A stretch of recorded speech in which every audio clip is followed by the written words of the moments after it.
오늘 하나님 말씀은 마태복음 9장 9절부터 13절 말씀입니다. 예수께서 그곳을 떠나 지나가시다가 마태라 하는 사람이 세간에 앉아 있는 것을 보시고 이르시되 나를 따르라 하시니 일어나 따르니라. 예수께서 마태의 집에서 앉아 음식을 잡수실 때에 많은 세리와 죄인들이 와서 예수와 그의 제자들과 함께 앉았더니 바리새인들이 보고 그의 제자들에게 이르되 어찌하여 너희 선생은 세리와 죄인들과 함께 잡수시느냐. 예수께서 들으시고 이르시되 건강한 자에게는 의사가 쓸데없고 병든 자에게라야 쓸데있느니라. 너희는 가서 내가 긍휼을 원하고 제사를 원하지 아니하노라 하신 뜻이 무엇인지 배우라. 나는 의인을 부르러 온 것이 아니요 죄인을 부르러 왔노라 하시니라. 아멘. 5월과 6월에 걸쳐서 저희 하늘향교회가 지향하고 있는 공통으로 소유한 가치에 대해서, 방향에 대해서 나누었었습니다. 그리스도인의 삶은 하나의 여정인데 그것은 위로, 즉 하나님을 향한 여정이며 안으로, 나 자신을 더 알아가는 여정이며 밖으로, 이웃과 형제자매들, 이 사회를 향한 여정임을 함께 나누었습니다. 그러한 여정을 우리가 살아가면서 하늘향교회는 그리스도 예수의 복음의 핵심이었던 하나님의 나라를 묵상하고 그것을 우리 안에 누리고 그것을 전하는 교회가 되기를 원한다 라고 말씀을 나누었었습니다. 오늘은 나를 따르라 하시는 예수님의 이 부르심, 소명과 그리스도인으로서 하나님의 나라를 살아가는 것, 이것이 어떻게 서로 연관이 있는지를 나누어 보려고 합니다. 본문을 보시면 본문에 마태라고 하는 인물이 등장을 합니다. 마태는 마태복음의 저자라고 전통적으로 알려져 있는 예수님의 제자입니다. 마가복음이나 누가복음에서는 마태를 레위라고 호칭도 하기도 합니다. 이 사람이 동일인임을 기억하십시오. 마태복음의 마태나 누가복음 또는 마가복음의 레위가 같은 예수님의 제자입니다. 예수님이 이 사람을 부를 때에 그는 세관의 앞에 앉아 있었습니다. 곧 이것이 그가 그런 일을 하는 사람인 것을 보여주는데요. 당시의 세리는 이스라엘 그 유대 민족 안에서 매국노이고 반역자이고 죄인으로 여겨졌습니다. 동족의 피를 빠는 매우 악질적인 죄인으로 여겼습니다. 예수가 바라본 하나님의 나라라는 책에서 당시 로마 정부가 어떻게 그 넓은 지역의 세금들을 다 걷어들였는지를 설명하는 부분이 있는데요. 세리는 나라에서 파견한 공무원이 아니고 그 정복 지역 안에 일정한 지역을 로마에서 공모를 받는 거예요. 예를 들면 서울 강서구를 하고 하면 서울 강서구에서 세금 거둘 사람, 이렇게 해서 공모를 합니다. 뭘 가지고 입찰을 경쟁을 하냐면 내가 제일 많이 세금을 걷어서 드리겠습니다. 로마 정부에게. 이걸로 입찰을 해서 로마 정부가 택하는 거예요. 이러니 가장 많은 액수로 세금을 바치겠다고 한 사람이 로마 정부의 선택을 받는 건 당연한 것이겠고, 그러다 보니 세리가 된 사람들은 그 와중에 또 자신의 이익과 자신의 유익을 남겨야 하기 때문에 정해진 세금보다 더 많은 것을 거둠으로써 사람들을 착취하는 수준이었다고 합니다. 그래서 뽕나무에 올라갔던 삭개오도 예수님의 말씀을 듣고 예수님이 삭개오를 받아주심으로써 그가 회개하고 뉘우쳤을 때에 자기가 불의하게 빼앗은 것이 있다면 4배로 갚겠다고 말하지 않겠습니까? 가뜩이나 로마의 앞잡이가 되어서 세금을 뜯어가는 것도 마땅치 않은데 자기들 입맛대로 불합리하게 세금을 매겨서 가는 사람들이었기 때문에 당시 유대인들로부터 아주 악한 죄인들로, 오죽하면 죄인이라고 말할 때에 세리와 창녀라고 아예 도매금으로 묶어서 말할 만큼 미움을 받는 사람들이었습니다. 그런 사람을 지금 예수님은 나를 따르라 라고 부르고 계신 거죠. 또 심지어 마태 그 세리의 집에 가서 함께 식사를 하고, 마태뿐 아니라 아마 그도 그의 동료들이었을 거로 사료되지만 더 많은 또 다른 세리들과 죄인들이 와서 함께 식사 자리에 있는 것을 보고, 당시에 율법을 철저하게 지키는 것, 자신들의 경건을 지키는 것, 오직 그것을 인생의 목표로 살던 바리새인들이 예수님과 그 제자들에게 따지듯이 묻는 겁니다. 11절에 어찌하여 너희 선생은 세리와 죄인들과 함께 식사를 하시느냐. 그 소리를 들은 예수님이 12절과 13절처럼 말씀하시는 거죠. 예수께서 들으시고 이르시되 건강한 자에게는 의사가 쓸데없고 병든 자에게라야 쓸데있느니라. 너희는 가서 뭐 제사를 원하지 아니하노라 하신 뜻이 무엇인지 배우라. 나는 의인을 부르러 온 것이 아니요 죄인을 부르러 왔노라 하시니라. 아멘. 예수님이 나를 따르라 하시고 우리가 그 예수님을 따른다라고 할 때에 첫 번째로 우리가 기억해야 할 것은 나의 상태를 인정해야 합니다. 13절에 예수님이 말씀하셨지만 나는 의인을 부르러 온 것이 아니요 죄인을 부르러 왔노라 하셨기 때문에 그 예수님이 누군가를 향해서 나를 따르라 라고 부르셨다면 그 부름을 받은 사람은 어떤 사람이라는 결론이 나죠? 예수님이 말씀하셨잖아요. 나는 의인이 아니라 죄인을 부르러 왔다라고 스스로의 정체성을 그렇게 밝히신 예수님이 누군가를 향해서 나를 따르라 하셨다면 그 부름받은 사람은 죄인인 거예요. 죄인인 거예요. 제가 중고등학교를 다닐 때만 해도 우열반 같은 개념이 있었습니다. 공부를 좀 잘하는 애들을 따로 묶어가지고 더 잘하도록 얘네들은 각 과목에 가장 뛰어난 선생님을 붙여서 그 아이들은 따로 공부를 시키고, 반면에 동년배들보다 좀 성적이 떨어지는 애들, 하위 10%에 있는 애들, 이런 애들은 또 따로 모아서 걔네들 수준에 맞게 또 공부를 시키고, 저는 그런 기억이 나요.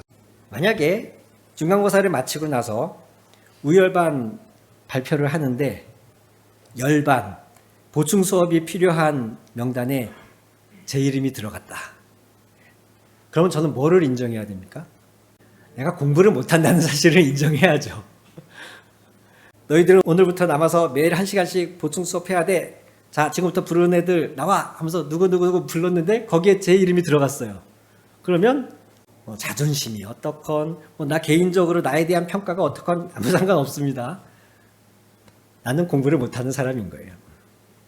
의인을 부르러 온 것이 아니요 죄인을 부르러 왔다라고 말씀하시며 세리와 죄인들과 함께 식사하기를 즐기시는 예수님이 누군가를 부르셨다. 그 누군가가 바로 저와 여러분이다 라면 우리는 어떤 사람인 겁니까? 죄인인 겁니다. 죄인인 겁니다. 교회라는 곳이 또 함께 예배하다 보면 어떤 마음의 감동이 있고 평안함이 있고 어떤 성경 말씀을 읽으면 용기를 얻고 힘을 얻고, 이것도 신앙생활이 주는 유익함입니다. 이것 때문에 교회에 발을 들여놓는 분도 분명히 있습니다. 그러나 그런 위로는, 그런 평안은 다른 것들을 통해서도 얻을 수 있습니다. 복음만이 우리에게 유일하게 선언하는 것은 우리는 죄인이고 하나님의 아들 그리스도 예수를 통해 구원받아야 할 존재다. 이것입니다. 여기서부터 시작해야 진짜 신앙생활이 시작이 되는 것입니다. 예수님이 바리새인들을 향해서 그렇게 말씀하셨습니다. 너희가 맹인이 되었다라고 말했다면 차라리 죄가 없으려니와 너희가 본다고 하니 너희 죄가 그대로 있느니라. 요한복음 9장 39절부터 41절 말씀 안에서 바리새인들은 우리는 잘 안다, 우리는 율법을 잘 알고 우리는 하나님의 뜻을 잘 행하는 사람이다 라는 자부심 때문에 자신들이 죄인인 것을 인정하지 않는, 그것이 더 큰 죄라고 예수님이 말씀하시는 거죠. 너희들이 겉으로만 외식하면서 그럴듯하게 너희 자신을 꾸미는 것, 그것이야말로 진짜 죄다. 근데 이렇게 말하면 알아들어야 되는데 너희가 앞을 못 보는 맹인이라고 인정을 해야 되는데 너희는 극구 아니라고, 우리는 잘 안다고, 우리는 맹인이 아니라고, 잘 본다고 이렇게 말하니 너희 죄가 여전히 있느니라.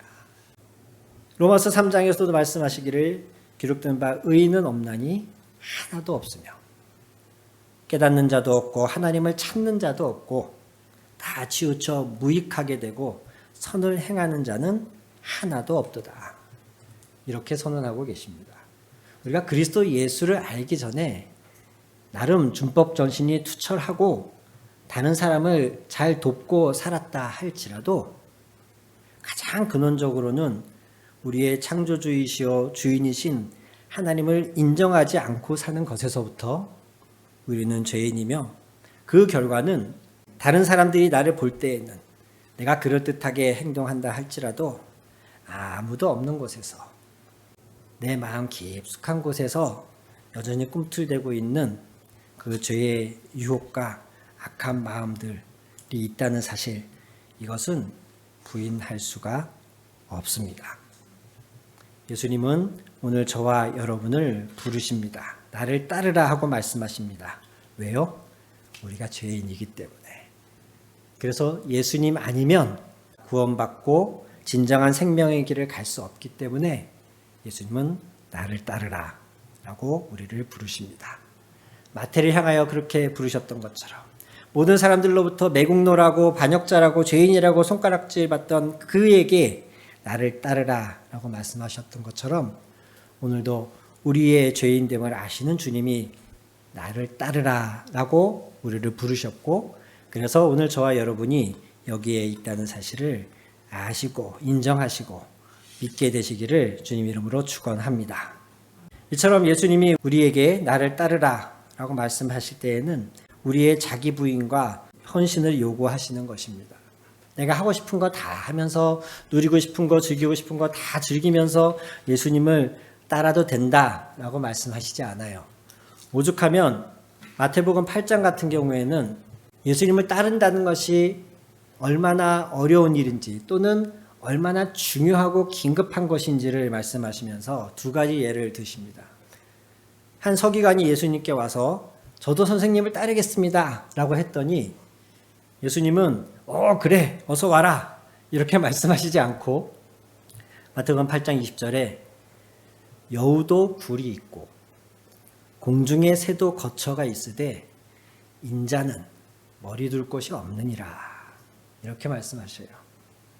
예수님을 따르겠다는 사람 받아주시면 될 텐데 예수님은 아마도 그가 어떤 생각, 어떤 마음으로 예수님을 따르려고 하는지 간파하셨겠죠. 그래서 이렇게 덧붙이시는 겁니다. 여우도 굴이 있고 공중에서도 거처가 있지만 나는 인자는 머리 둘 곳이 없느니라. 나를 따른다는 것이 얼마나 고될지, 얼마나 너 자신을 부인하는 헌신된 삶인지 잘 생각해보고 나를 따라라 하시는 그런 의미이시겠죠.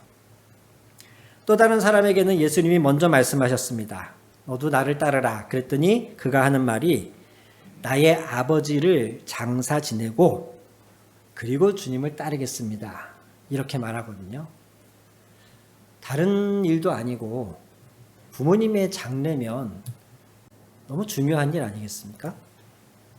그럼에도 불구하고 예수님이 그때 마태복음 8장 22절부터 이렇게 말씀하십니다.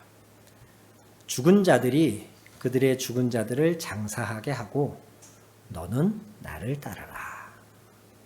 가족 간의 도리마저도 팽개치고 오직 교회에만 충성해야 된다. 이런 말씀이라기보다는 예수님을 따른다는 것이 그 무엇보다도 중요하고 긴급하다는 사실을 강조하고 계시다는 말씀입니다. 아마도 아버지를 장사 지낸다는 것, 부모님의 장례를 치른다는 것, 그것이 어떤 한 개인이 평생에 걸쳐서 해야 되는 일들 중에 가장 중요한 것을 뽑는다면 거기에 뽑히지 않을까 싶습니다. 나를 낳아주시고 길러주신 부모님의 장례를 치르는 것, 이것보다 더 중요한, 이것과 바꿀 수 있는 일이 뭐가 있을까요? 수능시험? 수능시험이 부모님 장례보다 중요한가요? 그렇지 않죠? 평생에 한 번 있을 그 중요한 의무를 뒤로 한 채 예수님을 따르라 라고 말씀하실 만큼 우리가 예수님을 따른다는 것은 그 모든 것보다 중요하며 우선되어야 할 것이다 라고 말씀하고 있습니다. 이처럼 예수님을 따른다는 것은 제자들이 예수님을 따를 때에 고기 잡던 배도 그물도 함께 고기 잡던 부모님도 내버려둔 채 예수님을 따른 것처럼 많은 헌신이나 희생을 우리에게 요구하는 것입니다. 예수님을 따른다는 것은 그냥 놀면서 즐기면서 대충 적당히 할 수 있는 게 아니고 모든 것보다 중요하며 가장 우선시 되어야 할 것이라는 것. 이것이 나를 따르라는 예수님의 말씀을 받은 우리가 기억해야 될 두 번째 것입니다. 마지막으로 예수님을 따른다라고 할 때에 우리가 기억하기를 바라는 것은 이 두 번째의 의미가 좀 너무 강하고 너무 깊어서인지 적지 않은 분들이 예수님을 따른다라고 할 때에 마치 도살장에 소가 끌려가는 듯한 그런 이미지와 그런 느낌을 받으시는 것 같아요. 이제는 내 인생 재미난 건 다 끝났다. 이제 내 인생은 고난과 고통과 희생의 삶으로만 접어드는 것이구나. 하지만 예수님을 따른다는 것은 우리에게 희생과 자기 부인을 요구하면서도 동시에 그 길이 우리를 참으로 살리고 우리가 하나님의 나라를 누릴 수 있는 유일한 방법이기 때문에 예수님은 우리를 부르시는 것입니다. 요한복음 14장 6절에 말씀하시길 내가 곧 길이요 진리요 생명이니 나로 말미암지 않고는 아버지께로 올 자가 없느니라. 아멘. 이렇게 말씀하시잖아요. 내가 곧 길이요 진리요 생명이다. 오래전 타이타닉이라는 영화가 제가 가장 처음 본 것은 한 신부님이 주인공으로 등장하는 영화였었어요. 그때는 주말마다 MBC, KBS에서 주말의 명화 이런 거를 해줬지 않습니까? 한글로 더빙해가지고요. 그때 제가 어릴 때 본 타이타닉 영화는 배가 빙산에 부딪혀서 뒤집히고 그 배 안에 사람들이 있었고 그들이 탈출하는 그런 스토리였는데 대부분의 사람들은 선원이나 배에서 일하던 사람들, 선장들의 의견을 따라서 선수 쪽으로, 배의 앞머리 쪽으로 가야 산다. 이러고 대부분의 사람들이 그쪽으로 가는데 한 신부님이 아니라고 배의 후미로 가야 된다고 이렇게 주장을 합니다. 대부분의 사람들은 선원들을 따라가고 이 신부님과 대여섯 명의 사람들만이 배의 후미로, 선미로 가기 시작했어요. 배가 뒤집혔기 때문에 가는 길 자체가 얼마나 험난하겠습니까? 물에 잠겨 있었고. 결국 앞장서서 가던 신부님은 잠겨있던 어떤 문을 자신의 희생해서 그 해치를 열고 그 신부를 따르던 나머지 사람들은 끝까지 선미로 가서 구조를 받는 그런 스토리의 영화였었습니다. 이 신부를 따라서 배의 후미로 가기 시작한 사람들, 나를 따라오십시오 라는 그 사람의 그 신부의 말을 듣고 간 사람들은 대다수의 사람들과는 다른 결정을 내려야 했기 때문에 몹시 불안하고 갈등이 있었겠죠. 또 그 가는 길이 험난했습니다. 때로는 물에 잠긴 지역을 통과해야 했기 때문에 잠수를 해서 수영을 했어야 했고 어딘가에서는 화재가 나서 통과하기에 어려운 부분도 있었고 마지막에 정말 그 신부는 잠겨있는 문을 열기 위해 자신의 희생까지 해야 했습니다. 그 길이 결코 편안하거나 쉬운 길은 아니었습니다. 하지만 그 길이야말로 자기를 살리는 길이었다는 거예요. 예수님이 나를 따르라 라고 말씀하실 때에는 내가 너를 위해서 십자가를 지고 희생했다. 내가 너를 구원하기 위해서 십자가에 죽었다. 그러니 은혜 갚아라. 그러니 이제 내 말 잘 듣고 내가 시키는 일 잘해서 네가 받은 은혜 좀 갚아라. 이 의미로 말씀하시는 걸까요? 나를 따르라 하시는 그 의미가. 나 때문에 죽을 네가 새 생명을 얻었으니 너도 뭔가 보답을 해야 되지 않겠느냐? 이제 나를 따라와서 내가 시키는 일을 해라. 이런 의미로 예수님이 나를 따르라고 하셨겠냐고요. 절대 그렇지 않습니다. 비록 그 주님을 따르는 길이 세상과 다른 선택을 해야 하고 때로는 그것이 내게 손해를 가져오고 때로는 몹시 불안한 상황에 나를 놓이게 할 수는 있지만 예수님을 따르는 길이야말로 나를 살리는 길이기 때문에 예수님을 따라 살아야만 하나님이 다스림을 경험하고 그 다스림 안에 살아갈 수 있기 때문에 예수님은 우리에게 자신을 따르라고 말씀하시는 겁니다. 요한복음 11장에서 나사로가 죽었다는 소식을 들은 예수님이 유대로 나사로가 있는 지역으로 가시려고 하자 다른 제자들이 말립니다. 아니 예수님, 불과 얼마 전까지만 해도 유대인들이 예수님을 죽이려고 돌을 던지고 했는데 왜 굳이 그곳에 가시려고 합니까? 그때 요한복음 11장 9절과 10절에 예수님이 이렇게 말씀하세요.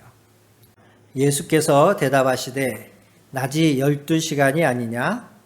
사람이 낮에 다니면 이 세상의 빛을 보므로 실족하지 아니하고 밤에 다니면 빛이 그 사람 안에 없는 거로 실족하느니라. 이것은 낮과 밤의 비유를 통해서 하나님의 때에 하나님의 뜻, 하나님의 사명으로 살아가는 삶과 그렇지 않은 삶을 예수님이 비교하시는 것입니다. 낮은 하나님의 뜻 안에서 하나님과 동행하며 사는 삶을 의미하고 밤은 자기의 뜻대로 자기의 마음대로 사는 삶을 의미합니다. 낮에 다니면 하나님의 뜻 안에 있으면 하나님의 사명으로 우리가 살면 실족하지 아니한다. 너희는 지금 유대인들의 위협 때문에 내가 그곳에 가는 것들을 말리고 있지만 내가 그곳에 가는 것이 하나님의 뜻이면 하나님과 함께하는 삶이면 아무 염려할 것 없다 라는 말씀이신 거예요. 이런 의미에서 예수님은 우리를 향해서 나를 따르라 라고 말씀하시는 겁니다. 나와 함께 있어야, 내가 생각하는 것처럼 생각해야, 내가 말하는 것처럼 너희가 말해야, 내가 지향하는 바를 너희가 지향하고 걸어가야 너희의 삶이 안전하고 너희의 삶이 평안하고 너희의 삶이 기쁘고 너희의 삶이 하나님의 능력으로 충만해질 수 있다. 다른 곳에서는 너희가 그것을 얻을 수 없다.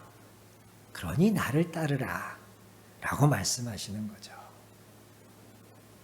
내가 너에게 갚을 수 없는 은혜를 베풀었으니 내가 시키는 대로 말 잘 들어라 이런 차원에서 나를 따르라 라고 하시는 게 아니고 예수님은 우리를 향해서 하나님의 나라를 열어주셨잖아요. 하나님의 나라 천국이 가까이 왔다. 회개해라. 내가 곧 그곳으로 가는 길이다.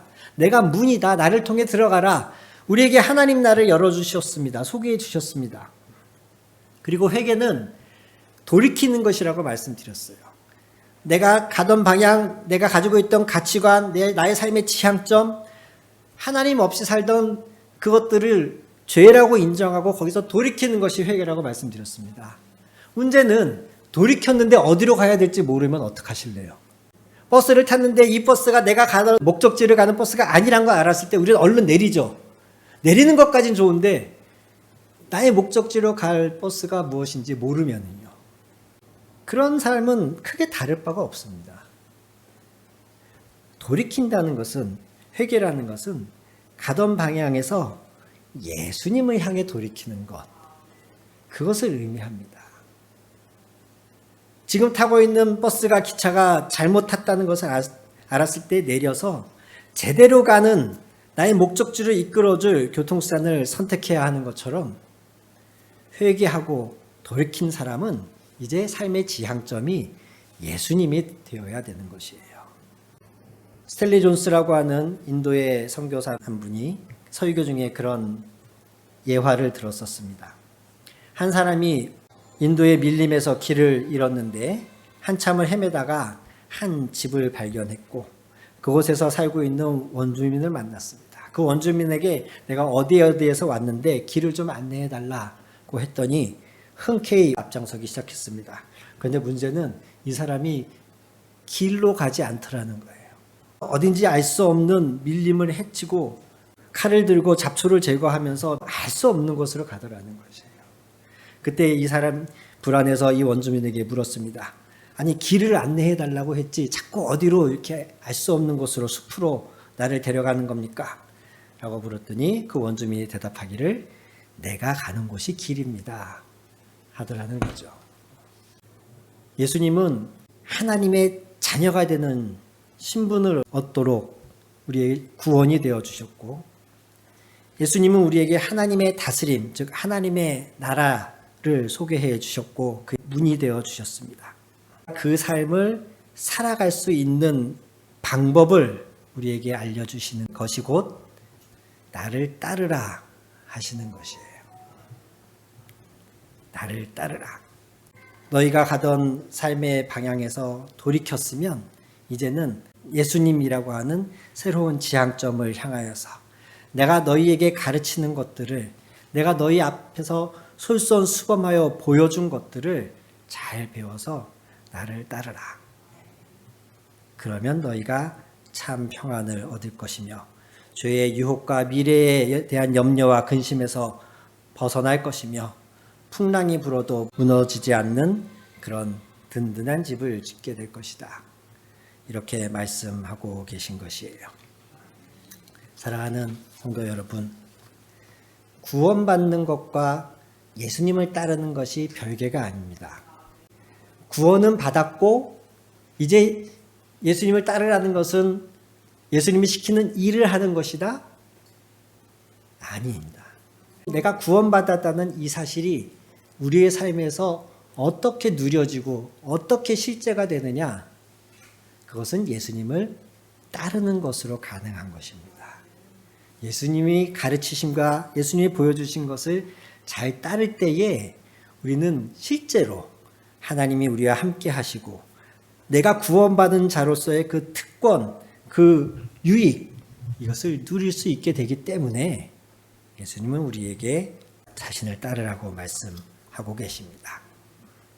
마치 도살장에 끌려가는 소처럼 이제 마지못해서 어쩔 수 없이 순종 안 하면 벌 받을까 봐 주님을 따르는 자가 아니라 주님을 따르는 것만이 제대로 사는 것이구나. 주님을 따르는 삶이어야 진짜 예수님 말씀하신 것처럼 생명을 얻되 풍성히 얻는 삶이구나. 진리가 나를 자유케 하는 삶이 예수님을 따르는 것에서 가능하구나. 우리가 이것을 깨닫고 기쁘고 즐겁게 어떤 찬송가의 가사처럼 즐거운 마음으로 십자가 지고 가리 한 찬송가의 가사처럼 우리가 기꺼이 행복하게 주님을 따르게 되기를 간절히 소원합니다. 아멘. 우리 같이 한번 기도하시겠습니다.